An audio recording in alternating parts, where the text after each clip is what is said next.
Bicycles felt as if they're cutting it just too close for comfort. And this was no one-off event. To build the viaduct took over 2,000 of these extraordinary road convoys.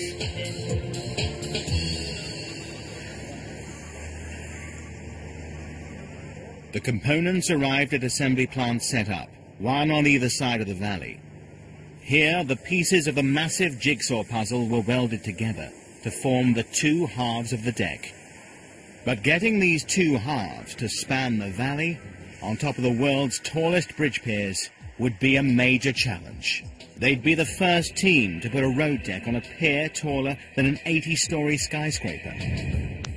And pushing bridge building beyond anything attempted before, they planned to slide the entire 2.5-kilometer road deck over in two colossal pieces.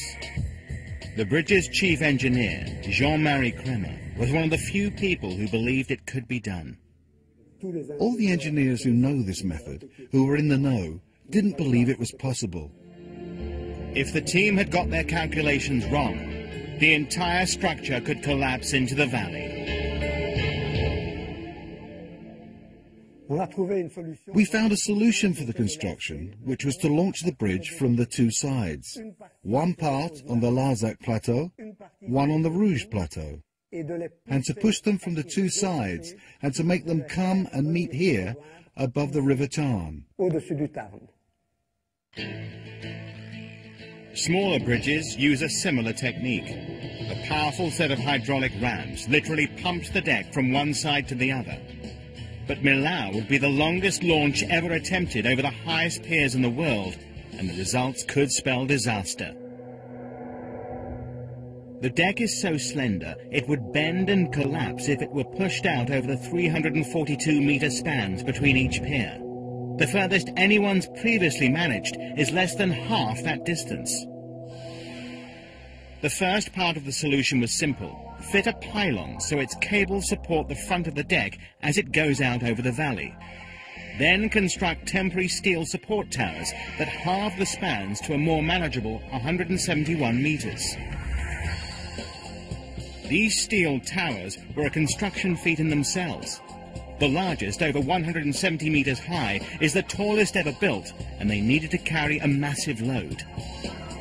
7,000 tons as the leading edge of the deck, together with the first 90-meter pylon slide over. And simply pushing this enormous weight over the top of the vulnerable piers would bring them crashing to the ground. This was the nightmare scenario. If we'd done a conventional launch, we would have knocked the piers over like the pins in a bowling alley.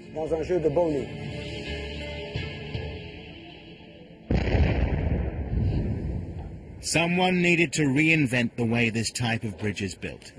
And it's Marc Bonnemeau, with Jean-Marie Kremer, who came up with the breakthrough.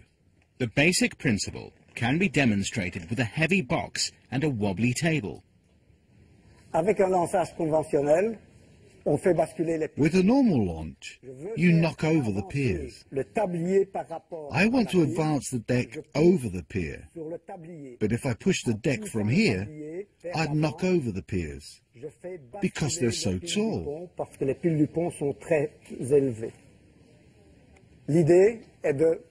The idea is to install a launching system on top of the pier, and that way, if I push the deck, it has no effect on the stability of the piers, and the piers won't fall over. The trick is to use a series of these launching systems to jack up the deck and inch it forward. Each system uses two wedge-shaped blocks under each side of the deck.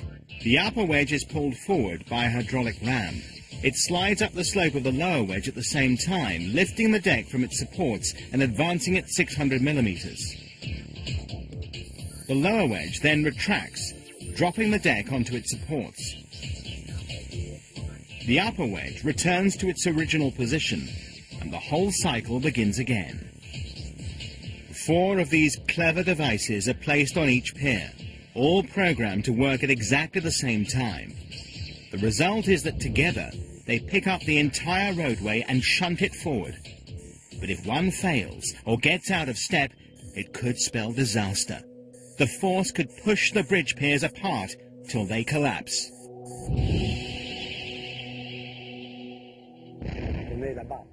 When you're up there and you see Millau 300 meters below you, you ask yourself, was this a good idea? The future of the entire project was now hanging on a prototype, and it had never been tested.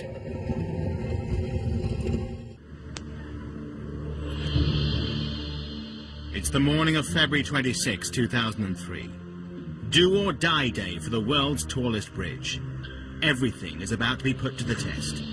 The flexibility of the deck, the strength of the temporary piers, and critically, the pioneering hydraulic ram system. Even Buonamo, the man in charge of the launch, had his doubts. As it had never been done before, I have to tell you, I had fears that it wouldn't work.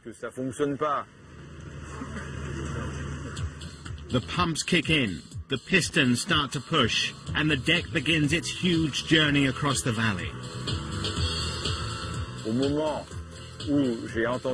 The moment I heard the motors start, I put my finger on the deck, and I could feel my finger move. Every 4 minutes, the deck advanced 600 millimeters across the valley. Surveyors tracked its progress. But it was still a nail-biting time as they watched the unsupported deck crossing the void. Eventually, the deck reached the safety of the first pier. 204 meters down, only 2,256 to go. The launching system seemed to be working as planned. The engineers were feeling optimistic. But as the deck advances into space, it'll become more vulnerable to the wind, which can reach 130 kilometers an hour. Unfortunately, the road deck has the shape of an upside-down airplane wing, and the team's greatest fear is that this wing could simply take off. The engineers kept a close eye on the wind and weather conditions. When they were satisfied there was a 3-day weather window and the wind wouldn't exceed 85 kilometers an hour, they'd give the construction team the go-ahead, and the deck launch could continue. The reason for this precaution is simple. Strong winds can literally tear a bridge apart. In 1940, Washington State built a suspension bridge across the Tacoma Narrows in the U.S. Northwest. It opened with a grand ceremony on July the 1st. But the celebrations were short-lived. The bridge had a major problem: the wind. Girders beneath the deck, designed to make the bridge rigid, actually blocked the wind, causing the roadway to ripple alarmingly. Locals soon dubbed it Galloping Gertie. On the 7th of November, with the wind less than 70 kilometers an hour, the bridge begins to twist violently. At 11 a.m., time runs out for Galloping Gertie. The wind sends the bridge crashing into the river.